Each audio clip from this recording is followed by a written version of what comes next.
Hello students, how are you? कैसे हैं आप?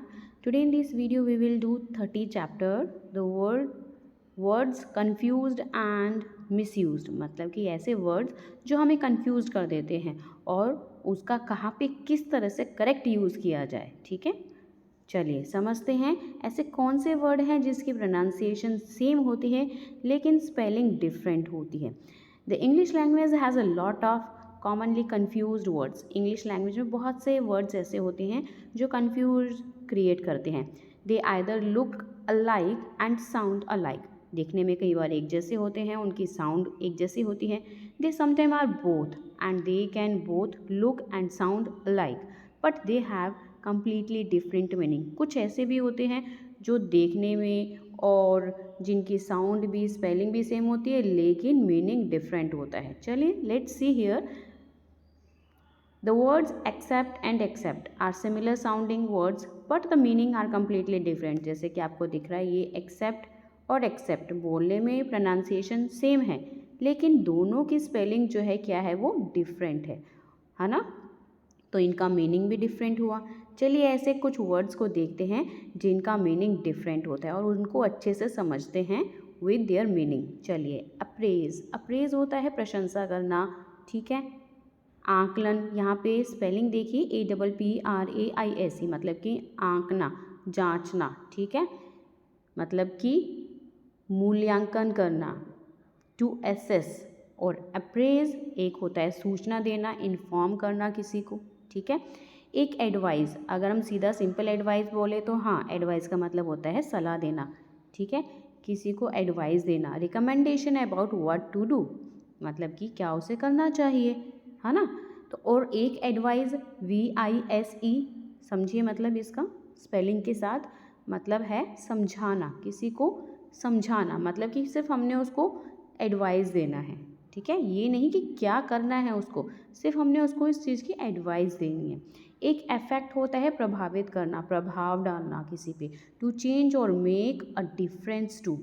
और एक EFFECT इफेक्ट, ये भी प्रभाव होता है, मतलब उसका रिजल्ट क्या है. ठीक है, उसका नतीजा क्या है, to bring about a result. और एक ऐसा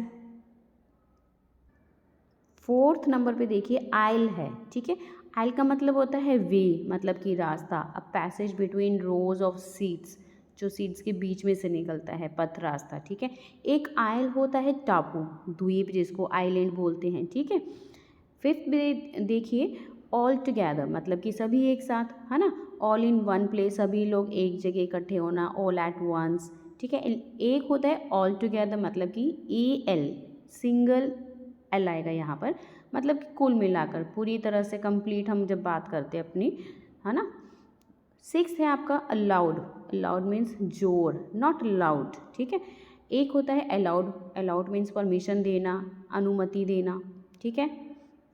एक होता है ऑल्टर. ऑल्टर मीन्स होता है वेदी, मीन्स अ सेक्रेड टेबल इन अ चर्च. आपने चर्च में देखा होगा एक टेबल होती है ना. और एक ऑल्टर होता है बदलना, टू चेंज करना. ठीक है. आप देखिए एट्थ है मॉरल. मॉरल होता है नीतिहीन, मतलब कि नॉट कंसर्न विद राइट और रॉन्ग, मतलब कि उससे रिलेट नहीं करता क्या सही है क्या गलत से. इमोरल मतलब कि चरित्रहीन यानी कि पापी, not following accepted moral standards, मतलब कि वो मॉरल स्टैंडर्ड्स को एक्सेप्ट नहीं करता.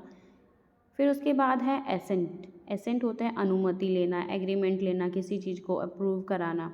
एक एसेंट होता है चढ़ाई. चढ़ाई मीन्स ऊपर की ओर बढ़ना, द एक्शन ऑफ राइजिंग और क्लाइंबिंग अप. चलिए मीनिंग तो समझ लिए हैं, अब उन्हीं मीनिंग के अकॉर्डिंग हम अपने सेंटेंस में उसको यूज़ करेंगे. मीनिंग आपको ज़रूर ध्यान में करने. अगर आपको नहीं समझ में आया, अगर आपको हिंदी मीनिंग आपको दोबारा फाइंड आउट करना है, बैक जाइए और अच्छे से ध्यान से सुनिए और उसको लिख लिख के आप प्रैक्टिस कीजिए, क्योंकि बिना लिखे प्रैक्टिस नहीं हो पाएगी आपकी. ठीक है.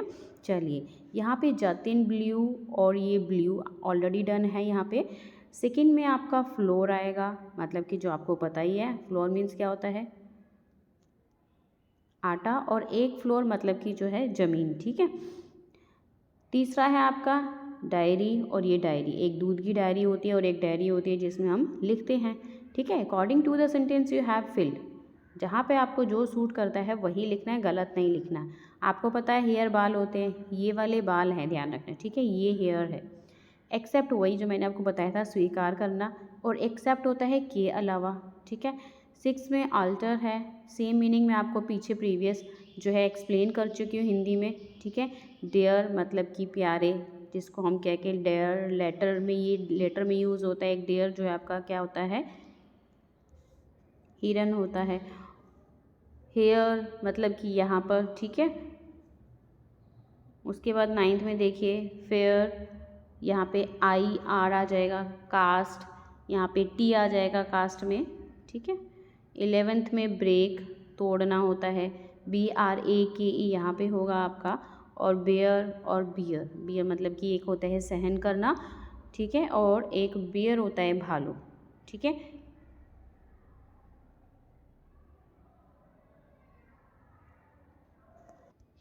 लेकिन ये भालू वाला बेयर नहीं है, यहाँ पे BAR है, ध्यान रखिए, मतलब कि एम्प्टी, ठीक है। चलिए, hope you understood this exercise very well. मिलते हैं नेक्स्ट वीडियो में। अगर आपको कोई भी लिटरेचर का चैप्टर विद क्वेश्चन आंसर्स देखनी है, समरी सुननी है, तो आप चैप्टर नेम डालिए और समरी बाय रानी शर्मा डालिए, definitely you will get the video. और अगर आप क्वेश्चन आंसर सर्च मारना चाहते हैं लिटरेचर के पार्ट का, तो चैप्टर नेम डालिए और question answer by Rani Sharma, ठीक है। अगर आप ग्रामर का सर्च मारना चाहते हैं, चैप्टर नेम डालिए, एक्सरसाइज विद आंसर्स सर्च मारिए by Rani Sharma, definitely you will get. Please like share करना ना भूलें, सब्सक्राइब करना ना भूलें, बेल आइकन ज़रूर प्रेस करें ताकि नोटिफिकेशन आपको साथ साथ मिलती रहे। Thank you for watching this, bye bye to all.